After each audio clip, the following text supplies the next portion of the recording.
Corona के मामले लगातार बढ़ते जा रहे हैं। पिछली बार के अंजाम को लोग शायद बहुत जल्द भुला चुके हैं। लोग सतर्कता की बात तो कर रहे हैं, लेकिन सतर्क नजर नहीं आ रहे हैं। बढ़ते मरीजों का आंकड़ा कहीं फिर से भारी न पड़ जाए। शासन प्रशासन तैयारियों की बात तो कर रहा है, लेकिन धरातल पर तैयारियां नाकाफी नजर आ रही हैं। चुनावी रैलियों और सभाओं पर कोई विराम नहीं लगा है। शासन की नई एडवाइजरी के चलते रात 10 से सुबह 5 बजे तक नाइट कर्फ्यू लागू है। फिर भी देर रात तक लोग बेफिक्र घूमते नजर आ रहे हैं। खैर, आखिर जनता क्या सोचती है इन सब को लेकर, आइए सुनिए उनकी बात। साधारण तौर पर क्या है, ये जो बड़ी पार्टियां हैं, ये रैलियां जो हैं, रैलियां नहीं करनी चाहिए और कोविड-19 का पालन करना चाहिए। स्कूलें और जहाँ ये होती हैं, स्कूलें हो गया, इनको कोविड-19 के अंदर लेना चाहिए इनको। मैं पीसी पंत। अब फर्स्ट फेज और सेकंड फेज में इतना लोग समझ चुके हैं कि कोई नई बात तो है नहीं समझाने को। उन्हीं का एहतियातन उन एहतियातों को बरतना पड़ेगा। जहाँ भी भीड़ है उससे डरना पड़ेगा और सरकार बिल्कुल सख्ती करनी चाहिए। मेला जुलूस ठेला दुनिया भर का ये सब गाड़ियों में ट्रेनों में जितना सवारियां भर दे रहे हैं, किसी को चिंता नहीं रह गई है। किसी डॉक्टर से आप पूछेंगे वो बताएगा, तो डॉक्टर ही डर रहा है, बाकी आम परवाह नहीं कर रहे हैं। तो परवाह करनी पड़ेगी, नहीं तो बहुत बुरा हाल होने वाला है। कैलाश जोशी, शासन प्रशासन को इस समय सख्ती बरतनी चाहिए। बॉर्डर में जो है सैंपलिंग करनी चाहिए, आने जाने वाले लोगों की जांच करनी चाहिए, रैलियों में रोक लगानी चाहिए। रैलियों की अगर अनुमति भी दी जाए तो उसमें कम लोगों को शामिल किया जाए। तो इस तरह से कोरोना का जिस तरह से अब फैल रहा है वो वास्तव में एक चिंताजनक विषय है। इसके लिए सख्त कदम उठाने की आवश्यकता है।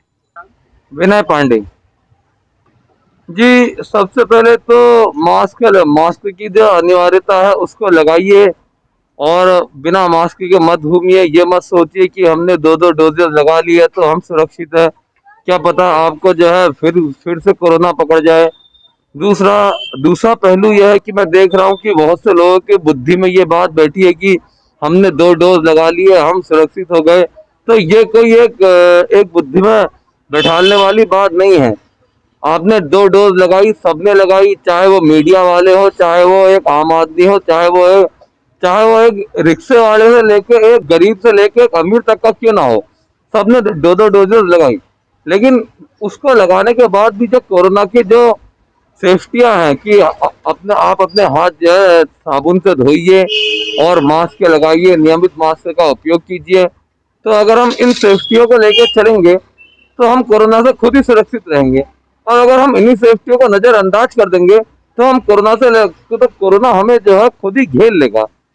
जी बिल्कुल होना चाहिए। चुनावी रैलियां इतनी चुनावी रैलियां नहीं होनी चाहिए, क्योंकि चुनावी रैलियों में जो है जो भी व्यक्ति आ रहा है वो जो है ना मास्क लगा रहा है ना कुछ लगा रहा है और बिना मास्क के सब बैठ रहे हैं।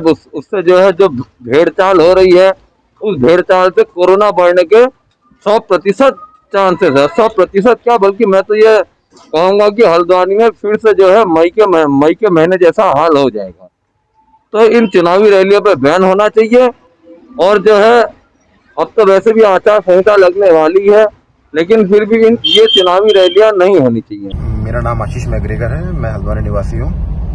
और कोरोना के समय में जिस तरीके से आप देख रहे हैं कोरोना की तीसरी लहर चल रही है, तो काफ़ी दोबारा से केसेस आने लगे हैं। तो मैं चाहूँगा कि हमारी जो टीम है और पुलिस की टीम है, एसडीएम साहब है, डीएम साहब है, उनको इसकी रोकथाम के लिए ये चुनावी रैली को पहले रोकना पड़ेगा। बिकॉज नाइट कर्फ्यू से कुछ नहीं होगा। रात का कर्फ्यू सिर्फ रात के लोगों को रोकने के लिए है, लेकिन जो भीड़ है मेन वो दिन में होती है। तो मेरी गुजारिश रहेगी एसडीएम साहब से, डीएम साहब से और आप लोगों के माध्यम से कि चुनावी रैलियां जहाँ पर हो रही हैं उसे थोड़ा कम करा जाए।